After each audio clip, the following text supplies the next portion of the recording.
contar con su anuencia en otro consultorio a través de EN Televisión.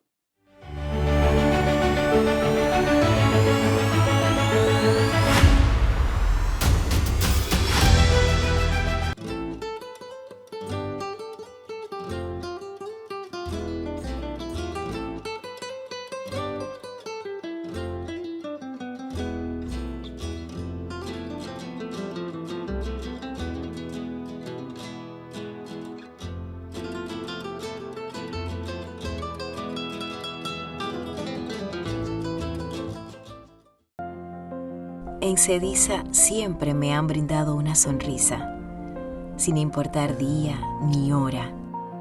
Sé que puedo contar con ellos porque me han dado el bien más preciado, mi salud. Cada estudio que me he hecho ha aumentado mi calidad de vida. Con más de 350 estudios y 400 pruebas de laboratorio, en Cediza puedes asegurar tu bienestar. Cediza, en la salud siempre contigo.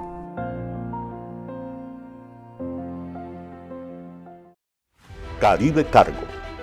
Más de 20 años de manejo confiable de carga y ventas para aerolíneas en República Dominicana. Manejamos su carga de manera eficiente para que pueda volver a trabajar. Brindamos manejo seguro de carga en todos los aeropuertos dominicanos. Venta y reserva de carga exclusiva para las aerolíneas que representamos en República Dominicana. Caribe Cargo. Volamos para servir.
ML Import.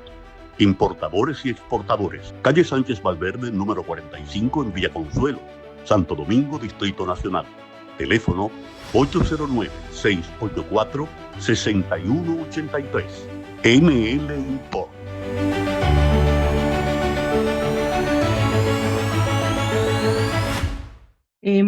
En esta oportunidad queremos acercarlos a un tema que también nos está preocupando. Queremos hacer una revisión de este tema para que ustedes también puedan investigar más, que es el tema de dengue, ¿sí?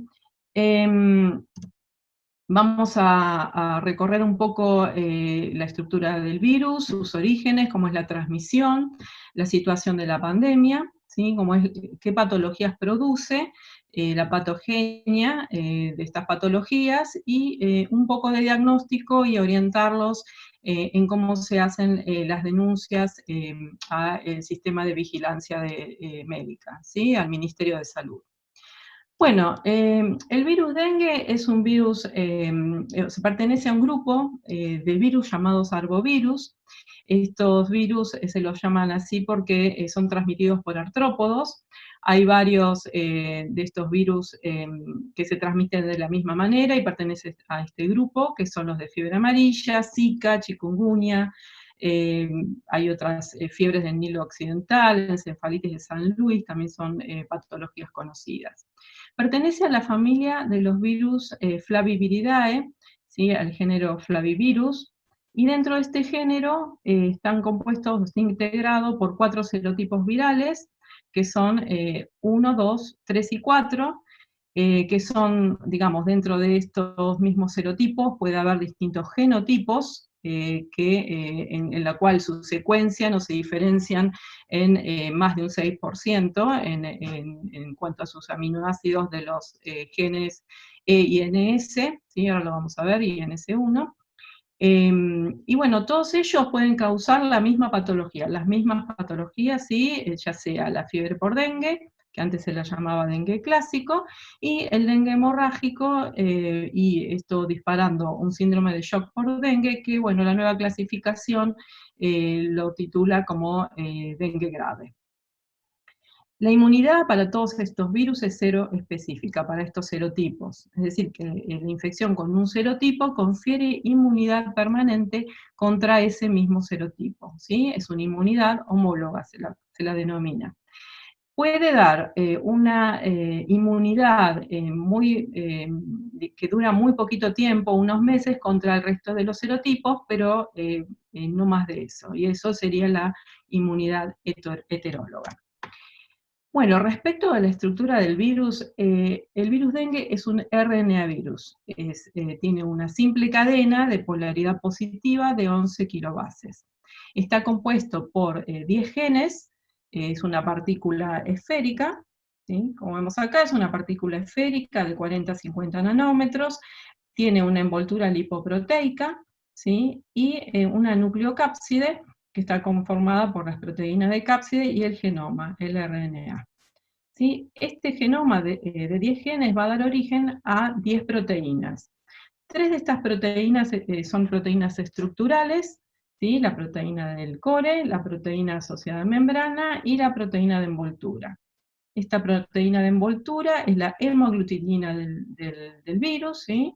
Es una proteína que es la que va a dar, contra la cual el huésped va a generar su inmunidad, una inmunidad permanente, o sea que va a ser protectiva, y también genera algunos anticuerpos no neutralizantes que pueden generar lo que se llama la reacción cruzada de serotipos con todos los otros flavivirus.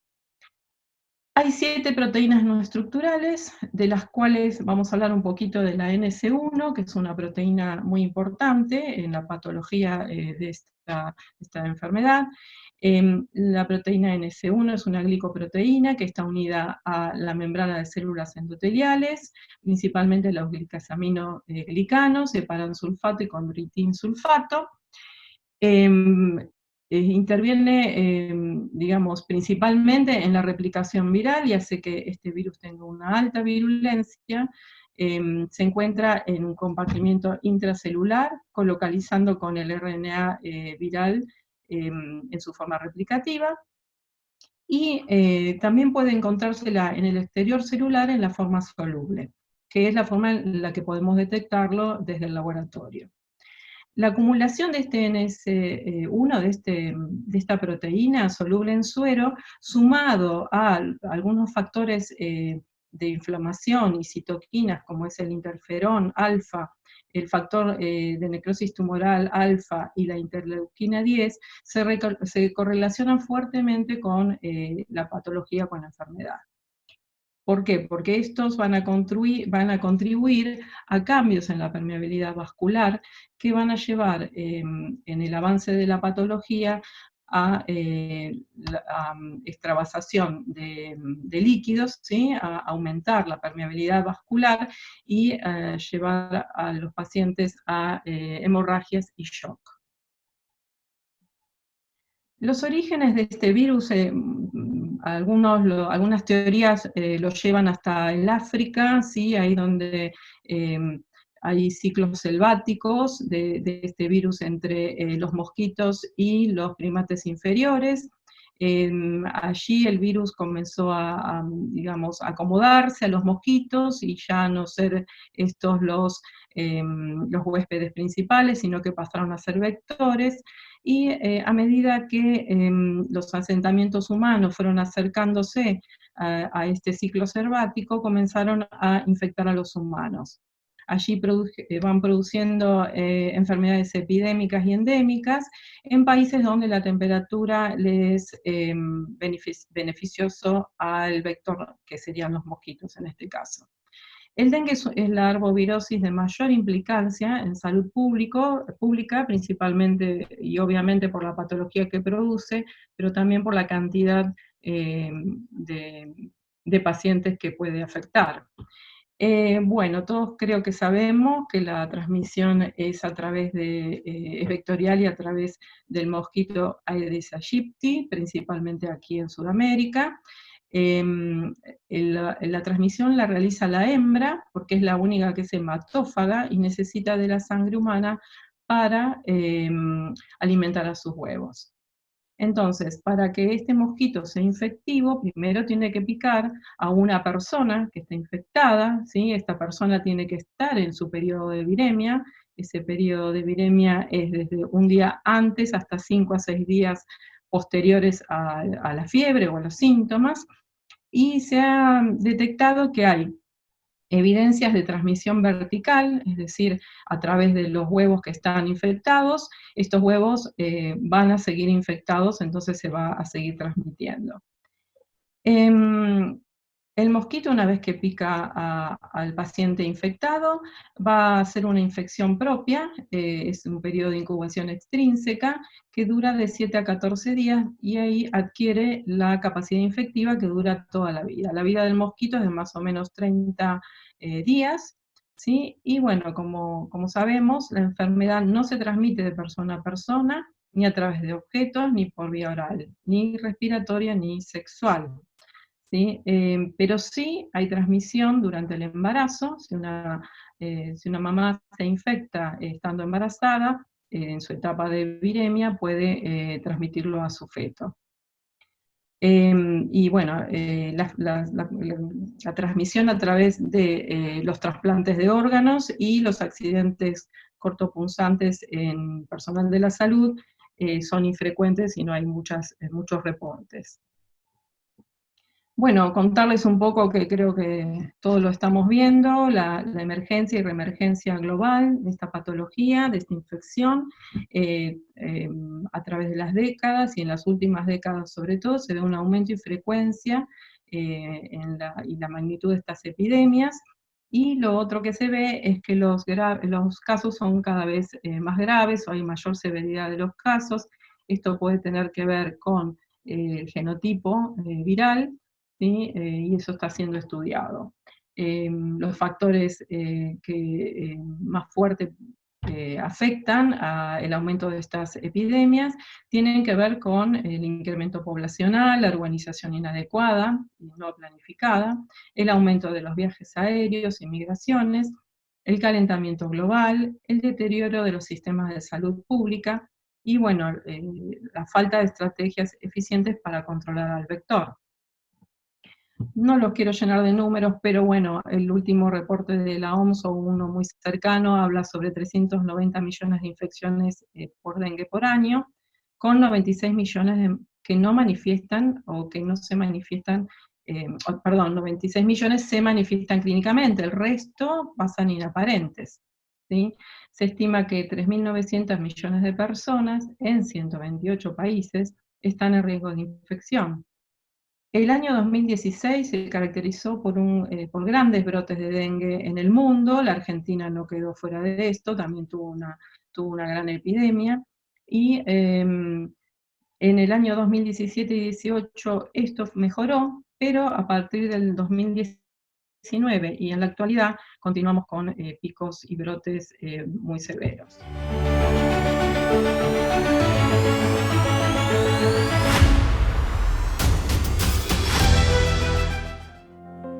En Cediza siempre me han brindado una sonrisa, sin importar día ni hora. Sé que puedo contar con ellos porque me han dado el bien más preciado, mi salud. Cada estudio que me he hecho ha aumentado mi calidad de vida. Con más de 350 estudios y 400 pruebas de laboratorio, en Cediza puedes asegurar tu bienestar. Cediza, en la salud siempre contigo.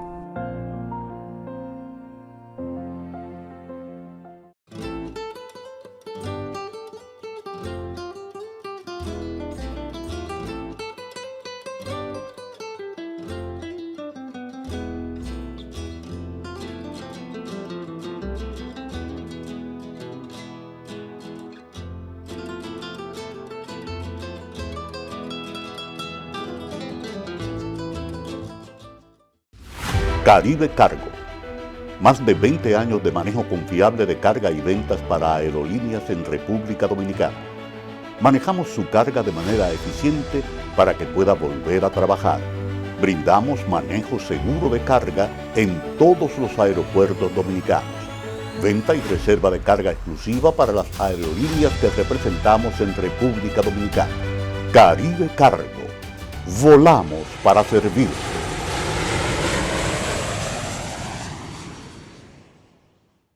ML Import.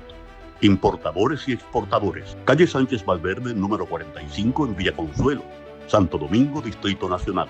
Teléfono 809-684-6183. ML Import.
Bueno, las manifestaciones clínicas realmente son una representación de lo complejo que es este virus respecto de la patogenia, ¿sí?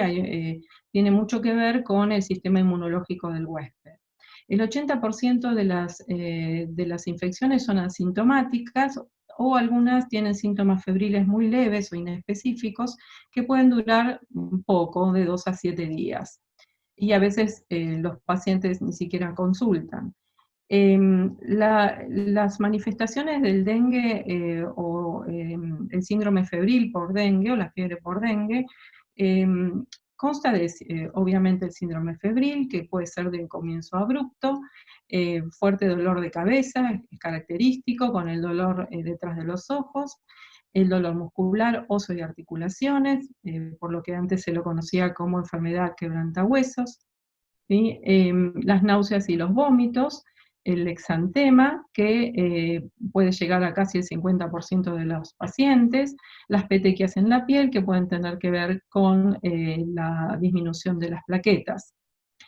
Es característico en infantes y niños el exantema maculopapular en tronco, cara, extremidades, y que pueden tener también prurito variable, ¿sí? Y se ha visto en algunas epidemias, teniendo que ver un poco con el genotipo del virus que está infectando, el sangrado nasal, las encías, sangrado gastrointestinal, hematuria, y también puede haber menorragia.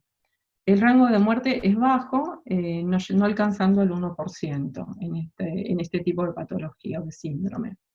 Acá podemos ver un poco ese exantema característico, que también puede ser confundido con otros exantemas en niños, por eso es importante la buena evaluación médica. Hablando ya del dengue grave o dengue hemorrágico, es característico las manifestaciones hemorrágicas con el descenso de las plaquetas, con trombocitopenias menor a 100.000, hepatomegalia, la permeabilidad vascular que está incrementada, hay un síndrome de derrame capilar, con pérdidas de plasma importante, y puede haber, o sea, en esta etapa lo que se produce es el aumento del hematocrito por hemoconcentración e hipoproteinemia. Hay efusiones pleurales, ¿sí? Por los líquidos derramados, con formación de ascitis y edema retroperitoneal. El estado crítico de la enfermedad, que puede tener que ver con ya el ingreso a un estado de shock, se produce cuando se produce el descenso de la temperatura. Es por eso que en esas 48 horas siguientes al descenso de la temperatura, el paciente debe ser muy monitoreado.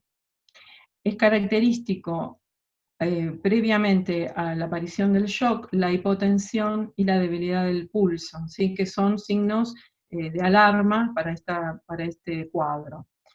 En cualquier etapa de la enfermedad se puede producir o se puede presentar daños en los órganos o sistemas, produciendo otras patologías como encefalitis, miocarditis, hepatopatías, afectaciones renales. Entonces, para tener bien en cuenta los signos de alarma, el dolor abdominal, los vómitos, el derrame seroso, ¿sí? Que puede detectarse, que puede ser diagnosticado a través de la clínica, del laboratorio con hipoalbuminemia o por imágenes, el sangrado de las mucosas, el cambio en el estado mental del paciente con somnolencia, irritabilidad, la hepatomegalia, que en los niños puede ser abrupto y grave, y sería muy importante tener el dato del hematocrito junto con el dato de las plaquetas. Esto recordarles que esta clasificación es una clasificación nueva de dengue y de dengue grave, o relativamente nueva, que involucra estos cambios que yo le comentaba para el dengue grave, el escape de fluidos, la hemorragia y el daño grave de los órganos. Esta tabla un poco quiere representar las similitudes entre síntomas, entre tres patologías que pueden estar presentes en este tiempo, que es el coronavirus, dengue y gripe. Lo más llamativo, lo que más nos llama la atención es que en dengue no vamos a tener en general síntomas respiratorios, ¿sí? Obviamente que en coronavirus y en gripe sí. En dengue hay exantema, ¿sí? Con erupciones de la piel y sangrado, ¿sí? Que esto es muy clásico del dengue. Y los malestares a nivel muscular, que siempre se dan en dengue y que, bueno, en coronavirus y en gripe suelen por ahí no pasar o pasan más inaparentes. La patogenia de esta patología tiene dos aspectos. Uno, lo que tiene que ver con los efectos virales directos, o sea, el daño que produce el virus. En este caso, este virus produce la inducción de producción de citoquinas con procesos inflamatorios. Saben que el virus, cuando entra al organismo, infecta a los mononucleares, ¿sí? Y estos generan la producción de estas citoquinas, que son las que pueden llevar por su efecto inflamatorio al derrame capilar y shock. Hay supresión de hematopoiesis con trombocitopenia y hemorragias. Hay inducción de la producción de inhibidor actividad de plasminógenos, son efectos hemostásicos, y el daño hepático que puede llevar a elevación de transaminasas y necrosis hepática.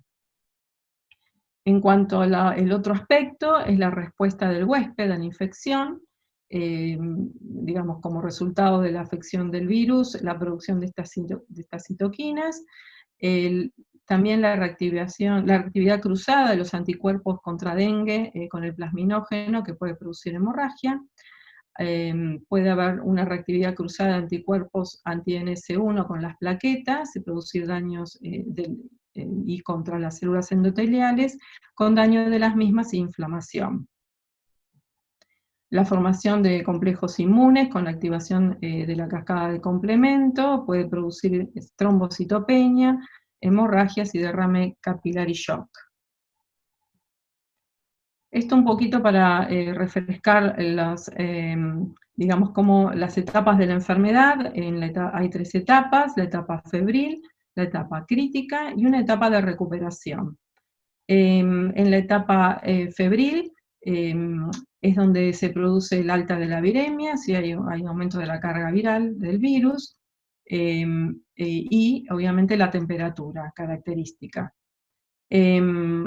Más o menos fíjense que casi llegando al día 5 de la infección, es cuando puede comenzarse hacia una patología más grave, ¿sí? O remitir la patología con leves síntomas, entonces. Si no, puede producirse este dengue más grave, con el aumento del hematocrito por la hemoconcentración debido a la extravasación de plasma y las hemorragias, y la disminución de las plaquetas. Entonces, si se produce el shock, también va a ser en esta etapa. El shock puede producirse en muy pocas horas, por eso es muy importante el control médico. Si pasamos a la última etapa, la de recuperación, es cuando ya se han producido los anticuerpos IgM, y bueno, se recupera la reabsorción de los líquidos, y obviamente ya no hay temperatura, aunque antes de pasados estos 6-7 días puede haber un pico, un segundo pico de fiebre, por eso se dice que hay una temperatura, puede ser bifásica. Bueno, en estas etapas obviamente hay estudios complementarios del laboratorio que son necesarios, el control del hematocrito y las plaquetas, y el resto de los exámenes complementarios van a ser según el cuadro del paciente, los que controlen la hemostasia, la función respiratoria, la función renal y hepática. Bueno, vamos a entrar en lo que es ya el diagnóstico etiológico.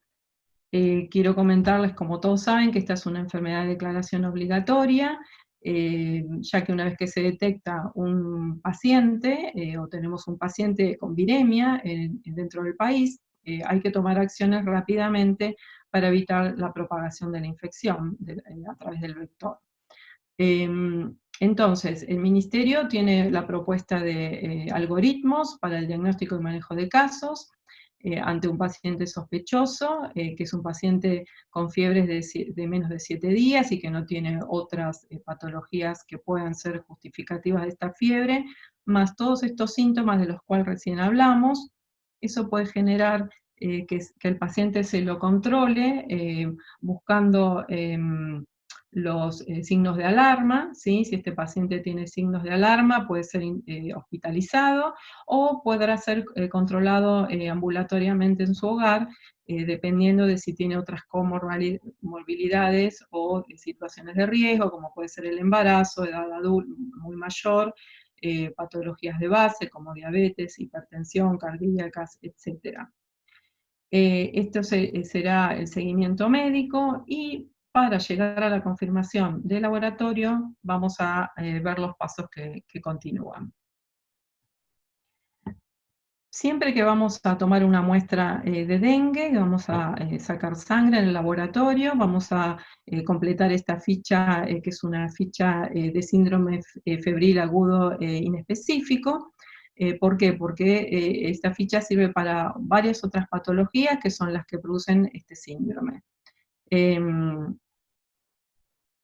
Entonces, esta ficha vamos a completar con datos del paciente, datos clínicos, de síntomas, la enfermedad que se está buscando, datos de viajes, datos de vacunación, datos del médico. Todo esto es útil para después poder subir al sistema de vigilancia del laboratorio, en donde hacemos el registro. Entonces, el diagnóstico etiológico se va a hacer, puede realizar con técnicas directas e indirectas, ¿sí? Para la elección de estas técnicas tenemos que tener en cuenta el estado epidemiológico de la región y la toma de muestra cuando se realiza, es decir, en qué momento respecto de los síntomas se está tomando la muestra.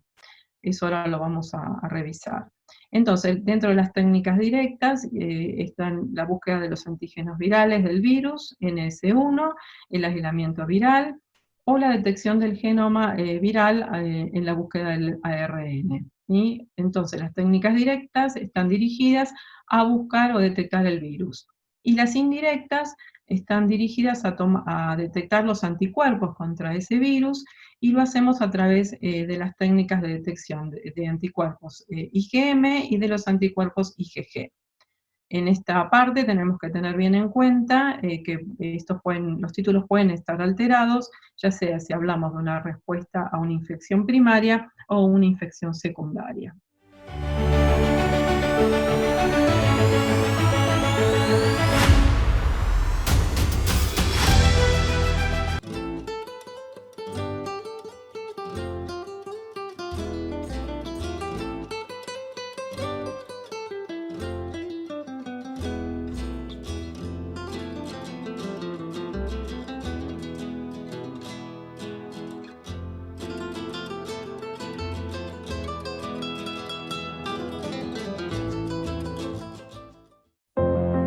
Recuerdo la primera vez que entré a Cediza, hace más de 20 años. Y al igual que hoy, siempre siento que estoy en mi hogar. Cada estudio que me he hecho ha aumentado mi calidad de vida. Aquí supe que mi pierna iba a sanar.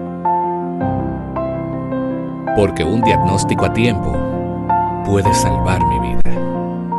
Con más de 350 estudios y 400 pruebas de laboratorio, en Cediza puedes asegurar tu bienestar. Cediza, en la salud, siempre contigo.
Caribe Cargo. Más de 20 años de manejo confiable de carga y ventas para aerolíneas en República Dominicana. Manejamos su carga de manera eficiente para que pueda volver a trabajar. Brindamos manejo seguro de carga en todos los aeropuertos dominicanos. Venta y reserva de carga exclusiva para las aerolíneas que representamos en República Dominicana. Caribe Cargo. Volamos para servir.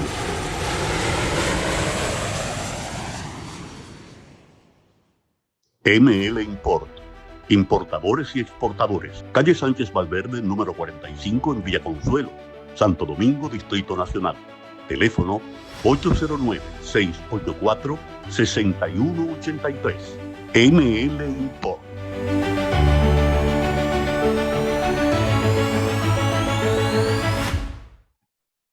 Bueno, en cuanto a estas técnicas, sabemos que las técnicas de búsqueda directa son técnicas de alta complejidad, que son muchísimo más específicas y sensibles, pero son también más difíciles de obtener y más caras. Respecto a los métodos indirectos, la búsqueda de anticuerpos, tenemos mayor oportunidad de tenerlas disponibles, pero bueno, tienen la posibilidad de los cruzamientos con otros flavivirus que hay que tener en cuenta, ¿no es cierto?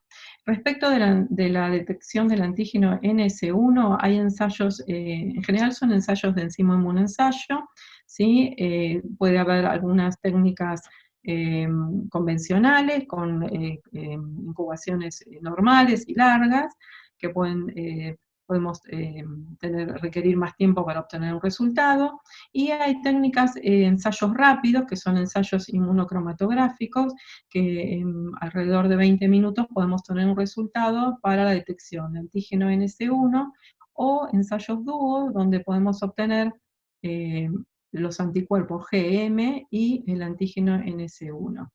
¿Sí? Se leen ópticamente y todos estos cassettes tienen controles internos.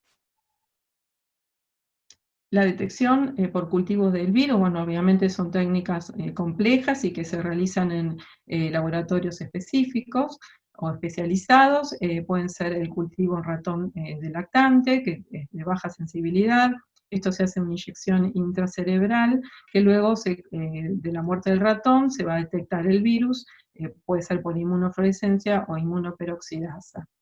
Se puede cultivar el virus en células de mamíferos, se puede cultivar en células de mosquitos, siendo la C636HP la más sensible, o la inoculación intratorácica de mosquitos en las especies Aegypti, albopicus también son útiles.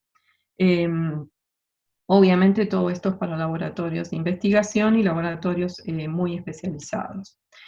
La detección del genoma viral, buscando el ARN del virus, es una técnica que se está utilizando muchísimo, nosotros la utilizamos o lo ofrecemos, se hace a través de la técnica de la reacción en cadena de la polimerasa. Para esta reacción debemos hacer primero una retrotranscripción antes de comenzar con la técnica de PCR. Ya que el virus es un ARN, ¿sí? Y tenemos que pasarlo a ADN. Las técnicas actuales, nosotros estamos usando una técnica de real time, o una PCR en tiempo real, que es totalmente automatizada, utilizando sondas de hidrólisis. Estas técnicas son muy buenas porque tienen muy baja contaminación, ya que realizan la técnica en un tubo único.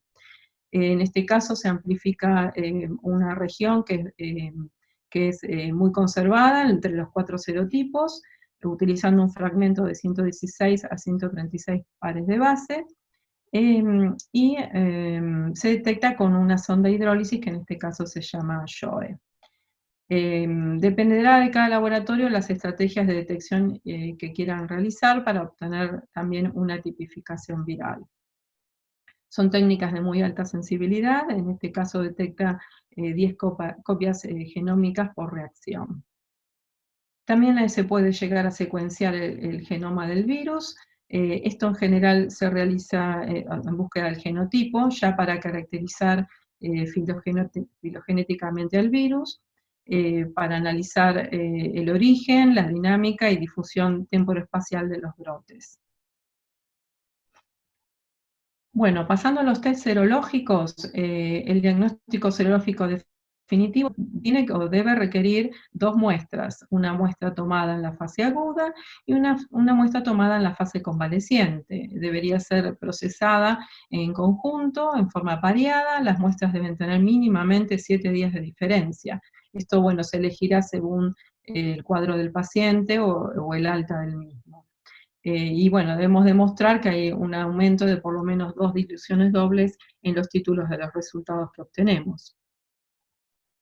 Respecto a los anticuerpos IgM, estos se pueden desarrollar en los pacientes aún con fiebre, pero el 50% lo desarrollan 2 o 3 días después de que termina este síntoma, teniendo un pico a las 2 semanas. Los anticuerpos IgM son detectables hasta 2 a 3 meses después de los síntomas, y es importante la utilización de técnicas de captura que van a ser específicas para el antígeno de dengue, ¿sí? Para evitar los cruzamientos con otros flavivirus. Las sensibilidades de los anticuerpos IgM son muy buenas, aún en distintas síndromes, ¿sí? Ya sea si es una fiebre por dengue o en dengue hemorrágico, tienen altas sensibilidades y especificidades, y se vio que la mayor utilidad está en la infección primaria, ¿sí? Con un 100% de sensibilidad para detectar, ¿sí? Y que obviamente la infección antigua, como es lógico, el nivel de sensibilidad es baja, solo del 7%. Respecto a los anticuerpos IgG, se empiezan a detectar en las infecciones primarias más tardíamente, 2 a 4 semanas después. Son de utilidad, digamos, en muestras pareadas, como ya comentamos. Bueno, las técnicas que se utilizan más recientemente son los de enzima inmunoensayo. Antes también se utilizaban inmunofluorescencias directas para los 4 serotipos. Los test que se utilizaban anteriormente eran los test de inhibición de la hemoaglutinación y la neutralización.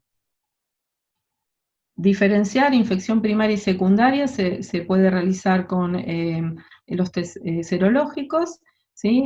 Tengan en cuenta que en la infección primaria hay una alta fracción de IgM y una fracción de IgG moderada, mientras que en la infección secundaria, que se produce en pacientes que ya tienen una inmunidad previa con flavivirus, la infección, la respuesta secundaria de anticuerpos es diferente, con niveles de IgM más bajos, aunque se producen con la misma cinética, y la inmunoglobulina G es bastante más elevada casi inmediatamente al terminar los síntomas. Acá podemos ver un gráfico de esto que les comento, ¿sí? Esta es la infección primaria con la aparición de síntomas. Obviamente el antígeno NS1 se detecta en esta etapa, la detección de IgM y la detección de IgG, un poco por detrás. En la infección secundaria, la detección de IgG, fíjense que es muy alta, ¿sí? Y la IgM muchísimo más baja. Esto es un poco lo mismo. Bueno, vamos a seguir con el algoritmo de diagnóstico, cómo utilizamos estas técnicas, ¿sí? Como dijimos, la elección de las técnicas tiene que ver en qué momento tomamos la muestra y también, según el ministerio, cómo está circulando el virus en ese momento, en el área. Entonces, si elegimos tomar una muestra 5 días antes del quinto día de evolución de los síntomas, ¿sí? Antes del quinto día de esto, tomamos la muestra, que puede ser suero, en general es suero, nosotros trabajamos con sueros, aunque también pueden ser tejidos, y podemos llegar a detectar el antígeno NS1, podemos hacer aislamiento viral en esta etapa, y lo que vemos es que con el antígeno NS1 positivo, ¿sí? El resultado aún tiene que ser confirmado por técnicas de aislamiento viral o detección de genoma, que si tenemos, si es negativo, ¿sí? Se solicitaría de todos modos una nueva muestra para continuar con el estudio de anticuerpos, esto porque es un área sin circulación viral.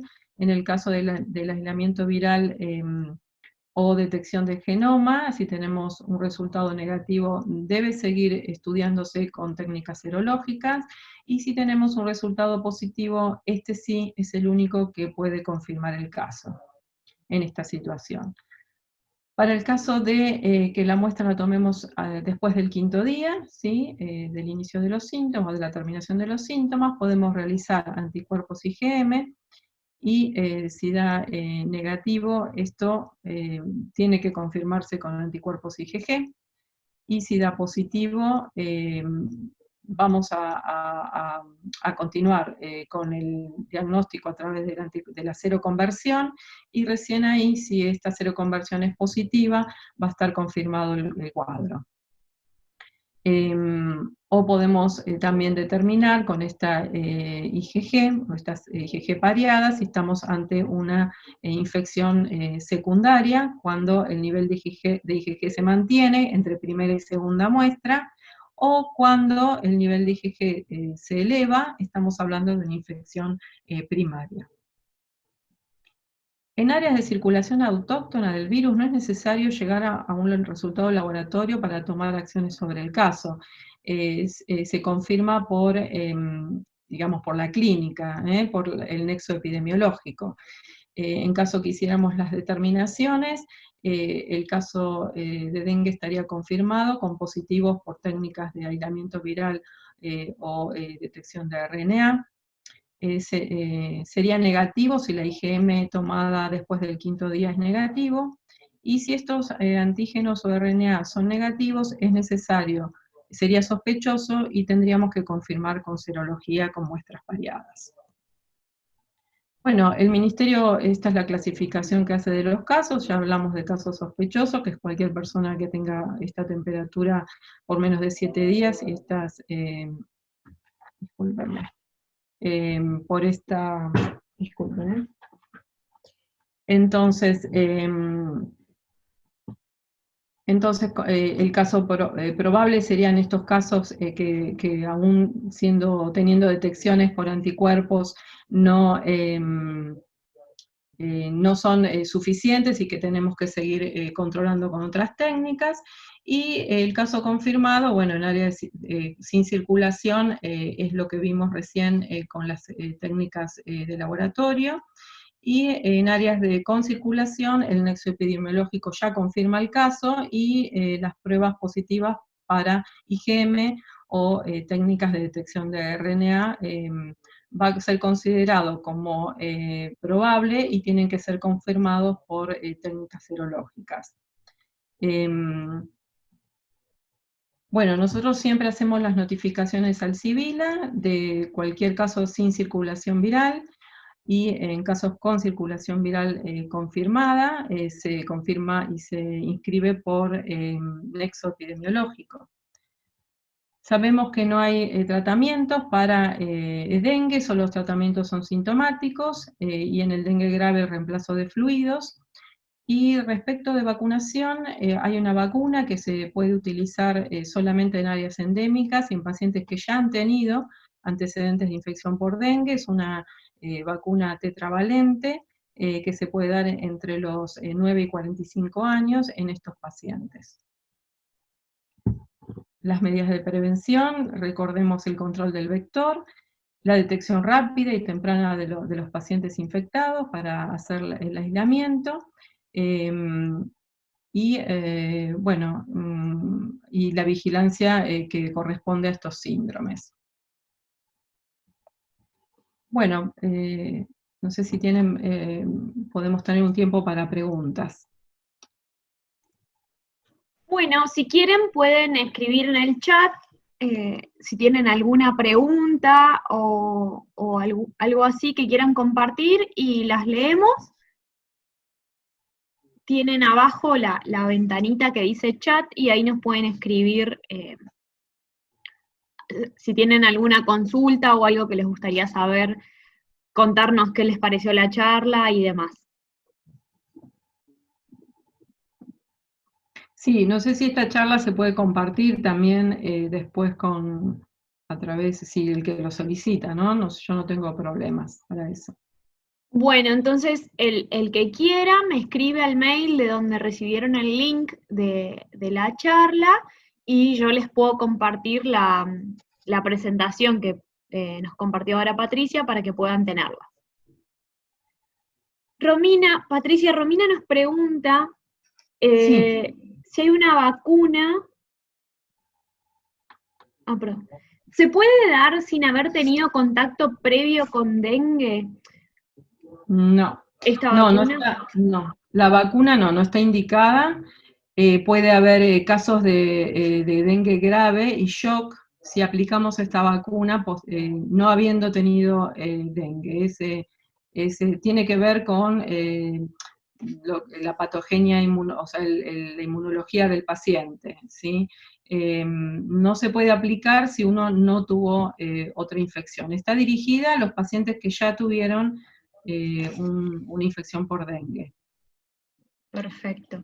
No sé si alguien quiere preguntar también respecto de las embarazadas, que es un tema bastante controversial, pero en las embarazadas la patología tendría un curso habitual. En general no hay tantas publicaciones, pero lo único que podría haberse afectado sería la embarazada respecto de alguna otra patología que pueda tener, como puede ser que tenga un cuadro hipertensivo, ¿sí? O que tenga púrpura, eso puede afectarla más. Perfecto. Analía nos pregunta si se pueden determinar los serotipos habitualmente. Se puede por PCR, lo más fácil es hacerlo en la etapa aguda por PCR, ¿sí? Se puede, hay PCRs que lo pueden hacer, la técnica es diferente porque se pueden poner a hacer multiplex o simplex, haciéndolo de a uno o todos juntos y detectarlos con distintas ondas, y se puede hacer. Y es importante que el paciente conozca el serotipo con el que fue infectado por primera vez, ya que, bueno, en una nueva infección, vamos a saber que es una infección secundaria, ¿no es cierto? Porque es por otro serotipo. Perfecto. Pablo nos pregunta, ¿cuánto demora el resultado del análisis? Bueno, para hacer una PCR, sí, bueno, se están dando distintos, dependiendo si es PCR o si son anticuerpos, ¿sí? En general, no es que la técnica demore mucho, sino que se necesita de alguna cantidad de muestras para el procesamiento, y puede tenerse por ahí en 72 horas un resultado de una PCR, ¿sí? Aproximadamente. Y la serología, lo mismo. Estas técnicas se tratan de tener resultados rápidamente porque son importantes para el seguimiento del paciente, ¿no? Dale, perfecto. Trinidad nos consulta cómo se hace el pedido para pacientes ambulatorios.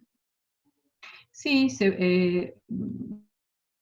digamos, conociendo, digamos, cuándo empezaron los síntomas, elegimos las técnicas de detección de antígeno y de biología molecular para cuando no han pasado más de 5 días, entonces se pide antígeno NS1 y o PCR para dengue, ¿sí? De esa forma está perfectamente solicitado. Es muy importante acompañar el pedido con la ficha epidemiológica, que tengamos los datos de vacunaciones previas y de si ya el paciente tiene una infección anterior con dengue, ¿sí? Eso, y también se ha sido vacunado para otros flavivirus, como por ejemplo fiebre amarilla. Perfecto. Pablo nos pregunta si, ¿qué podés decir sobre falsos positivos entre PCR de COVID y de dengue? No, la verdad que no,